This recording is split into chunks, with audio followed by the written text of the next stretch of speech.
블로그 처음 하시는 분들 아니면은 블로그 하신 지 몇 개월 안 되신 분들, 그리고 블로그 하시면서 뭔가 좀 익숙하지 않은 것들, 어떻게 하면은 접근을 하면 좋은지 제가 뭔가 이렇게 나열해가지고 정리한 건 아닌데, 오늘은 한 10분 안팎에 걸쳐서 블로그를 하면서 어떤 식으로 하면 좋은지 제가 뭐 꿀팁 아닌 꿀팁인데 그거를 좀 나름대로 좀 말씀드리겠습니다. 이렇게 바로 제가 평소에 하는 것들이 일반 초보자분들한테는 쉽지 않을 수 있다고 느낄 수 있습니다. 그렇기 때문에 그거에 대해서 말씀드릴게요.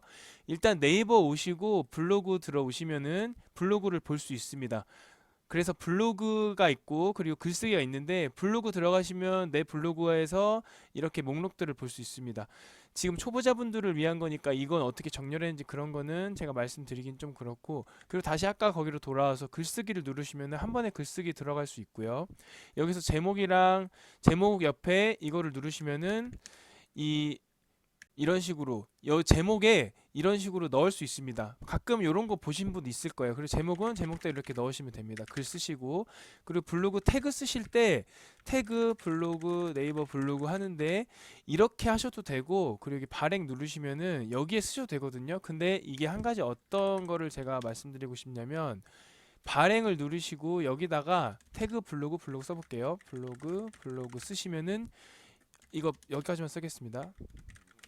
엔터 누르고 블로그, 그러면은 여기에는 안 나오는 걸 볼 수 있습니다. 이게 무슨 말이냐면, 아신 분은 아시겠지만 하단부로 제 글 쓴 거 중에서 내리면은 이렇게 파란색으로 돼 있는 게 방금 보셨다시피 여기다가 작성하지 않고 발행에다가 해버리면은 파란색에다가 이렇게 파란색이 나오지 않는 걸 볼 수 있습니다. 그리고 글 쓰시고 하단부에 체험단으로부터 선정되어 상품을 직접 사용 후에 작성된 후기입니다라는 건 뭐냐면, 여기에 스티커를 누르시면은 저 같은 경우는 스티커가 이렇게 많이 있거든요. 근데 공정위 문구라고 해서 네이버에서 판매하는 1,000원짜리를 샀어요. 이러고 하나하나 눌러보면은 어떤 말들이 있냐면, 이걸 왜 넣어야 되는지도 말씀드리겠습니다. 간단하게 대체적으로 이런 게 있거든요. 체험단으로 선정되어 상품을 직접 사용 후 작성된 후기입니다. 쿠팡 파트너스로 활동을 통해 일정의 수수료를 제공받을 수 있습니다. 도서를 협찬받아 어쩌고저쩌고, 결국은 뭔가를 다 협찬을 받고 수수료를 받고 원고를 받았다는 건데, 이거는 공정거래위원회에서 정한 법이라서 이런 식으로 하지 않으면은 법에 어긋나서 벌금을 우리가 지불할 수 있습니다. 그렇기 때문에 어떠한 것을 협찬을 받았으면 꼭 이런 문구를 넣어야 됩니다. 혹은 뭔가 업체로부터 소정의 원고료를 받아서 작성한 블로그 글입니다. 뭐 이런 식으로 쓰셔야 되고, 그리고 한 가지 또 제 영상 중에 이 뭐랄까 그 공정위 관련해 가지고 영상도 많이 있거든요. 그래서 그 중에 하나 보시면 되는데, 궁금하시면 댓글 남겨주시고, 업체로부터 소개 원고료를 받아 작성한 블로그 글입니다 해서 이렇게 진하게 하셔야 돼요. 이렇게 하고 맨 하단부에 하셔야 됩니다. 이렇게 누가 봐도 아, 이분 협찬을 받았구나라는 게 딱 나와 있어야 됩니다. 이 글 가운데에 이 간혹가다 제가 어떤 거 말씀드리는 거냐면, 여기다가 협찬 받았음 이런 식으로 하면은 사람들이 본인들도 모르게 이렇게 아, 이 사람 내돈내산으로 했구나 이렇게 볼 수 있거든요. 그렇기 때문에 그렇게 하지 마시고, 이게 공정거래위원회에서 실질적으로 2년 전부터 어떻게 해라라는 게 이 하단부에 딱 작성되도록 나와 있는 거거든요. 근데 저 같은 경우 네이버 스티커를 이렇게 적용시킨 거고요. 뭐 그런 거 말씀드린 거고, 그리고 이거를 작성하다가 아, 나중에 작성해야겠다 그러면은 잠깐 저장을 해야겠다 하시면 우측 상단에 저장 버튼이 있습니다. 그러면 이걸 누르시면은 저장된 거를 볼 수 있습니다. 그래서 다른 문서 들어갔다가 저장 버튼 우측에 이걸 누르시면은 아까 작성하던 글 다시 돌아올 수 있습니다. 이거 같은 경우는 필요 없으니까 제가 삭제를 이렇게 저장 입력을 하고 다른 글 갔다가, 제가 임시 저장된 글이 많기 때문에 아, 이거 삭제하라고 내가 내 스스로 썼구나 해서 이걸 누르고 스페이스 한번 딱 눌러주시면은 그 임시 저장된 글은 삭제된 걸 볼 수 있습니다. 그리고 제가 가끔 이런 글은 이제 이 창을 꺼도 되는데, 단축키 관련해서도 제가 영상을 많이 찍긴 했는데 아직 모르시는 분들을 위해서 이때 이 창만 끄시려면 컨트롤 W 누르시고 이때 스페이스 한번 눌러주시면 이게 눌려집니다. 마우스로 일일이 이렇게 누르실 필요 없습니다. 이렇게 하시면 되고요. 그리고 이웃 신청 관련해 가지고 말씀드릴 게 있는데, 솔직히 말씀드리면 이웃이라는 게 도움이 저는 개인적으로 안 된다고 생각하거든요. 왜냐면은 이웃 관련해 가지고 이런 글들이 있는데 공감 누르고 이렇게 눌렀어요. 제가 만약에 이분들을. 근데 이 공감이라는 게 네이버 AI가 어떻게 판단해서 지수를 올릴진 잘 모르겠으나 실질적으로 제 생각엔 제 생각입니다. 블로그 제가 강의 올리는 영상 올리는 건 다 제 생각입니다. 생각. 제가 겪은 걸 그대로 말씀드린 겁니다. 블로그가 체류 시간이라는 게 있어요. 그렇기 때문에 이렇게 들어와서 이때부터 1초, 2초, 3초, 4초 이렇게 올라갑니다. 이 인플루언서 분들 같은 경우는 사실 10분 이상 체류 시간도 나오시는 분들도 굉장히 많고요. 그만큼 체류 시간이 중요한데 아까 제가 보여드렸다시피 여기서 그냥 공감을 눌러버리면은 과연 AI가 공감 개수 대비해가지고 체류 시간이 이렇게 적은데 이 사람은 과연 블로그 이 지수를 높이는 게 맞는가 뭐 이런 식으로 판단을 하지 않을까 싶습니다. 일반 이 블로그 강의하시는 분들도 호불호가 좀 갈리긴 하는데 서로 이웃은 좀 득이 될 수도 있고 실이 될 수도 있다라고 결론을 저 스스로도 지었고 저는 웬만하면 하지 말라고 하는데 하지만 제가 왜 또 서로 이웃에 대해서 말씀드리냐면 저는 최근에 서로 이웃을 다시 오픈을 했거든요. 서로 이웃 받는 게 너무 쓸데없어가지고 이거를 아예 껐었어요. 근데 이걸 껐었는데 여기 서로 이웃 관련해가지고 아예 안 받겠다 그런 게 있어요. 사실 이런 거 다 광고성일 확률이 높잖아요. 코스타카 용품이라는 것 자체가 광고고 제 글을 읽어줄지도 모르겠고 그렇기 때문에 이거 저 같은 경우는 최근에 그냥 다 수락을 하기로 했습니다. 왜냐하면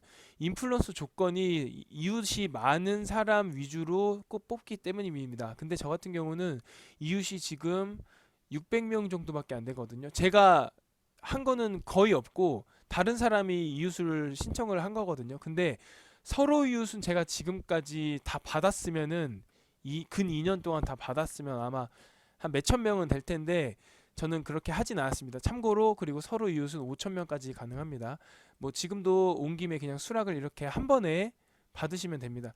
모바일로 제가 한 번에 다 받으려니까 좀 노가다인 것 같아서 물론 모바일도 있을 수 있는데 서로 이웃이 한 번에 많이 들어왔다 그러면 방금 보셨다시피 여기서 메인에서 서로 이웃 신청을 누르시면은 이런 화면이 들어온 걸 볼 수 있고요. 전체 클릭을 해주시고 수락을 누르시고 여기서 확인을 눌러주시면 됩니다. 그러면은 두 명의 이웃이 또 는 걸 볼 수 있습니다.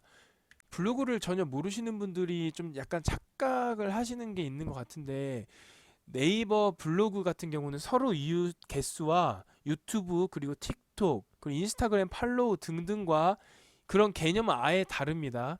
블로그 같은 경우는 유입이 어떻게 되느냐에 따라서 키워드 싸움인 거고 인스타 같은 경우는 피드 하나 올릴 때마다 좋아요 개수가 많은지 그리고 인스타에 그 좋아요 피드물 게시물이 있거든요. 그런 게시물이 몇만 개가 도달을 했는지 뭐 이런 게 중요한 거지.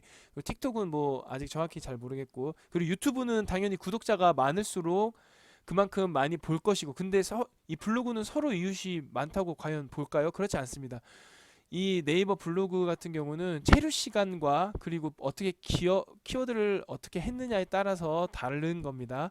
그거에 따라서 좀 다른 거니까 그걸 좀 참고해 주시고 그리고 제가 홈페이지 돌아와서 설명드릴 게 좀 있는데 이 상단에 요게 바로 타이틀입니다.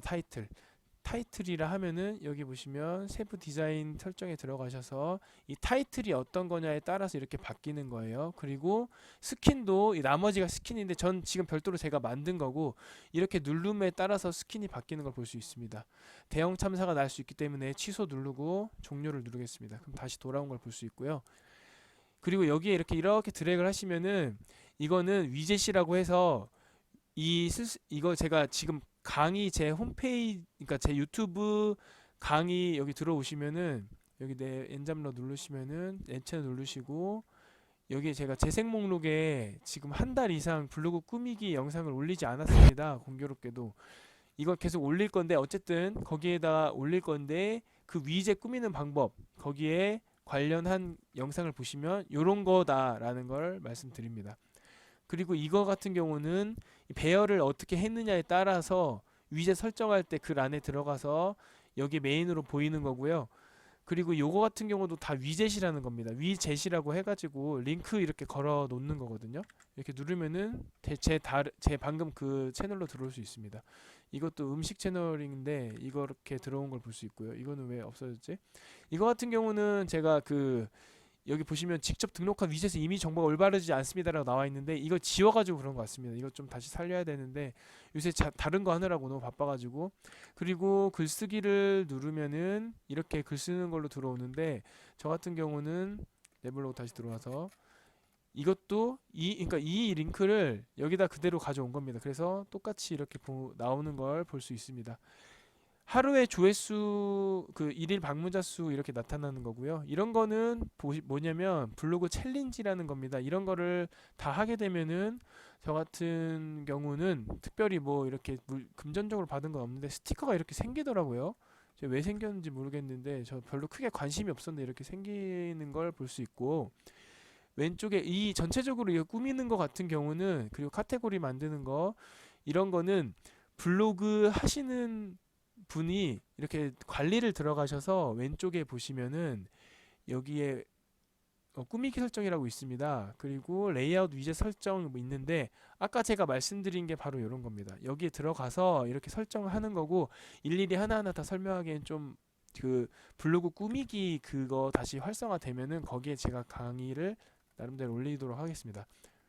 그래서 블로그 초보 위주 시리즈로 제가 어떻게 이렇게 이 메인 화면부터, 그리고 블로그 어떻게 하면 좋다 뭐 이런 식으로 한 5개 정도 시리즈별로 영상을 만들 건데, 일단 첫 번째 영상은 여기서 마치도록 하겠습니다. 영상이 유익하셨다면 구독과 좋아요 눌러주세요. 감사합니다.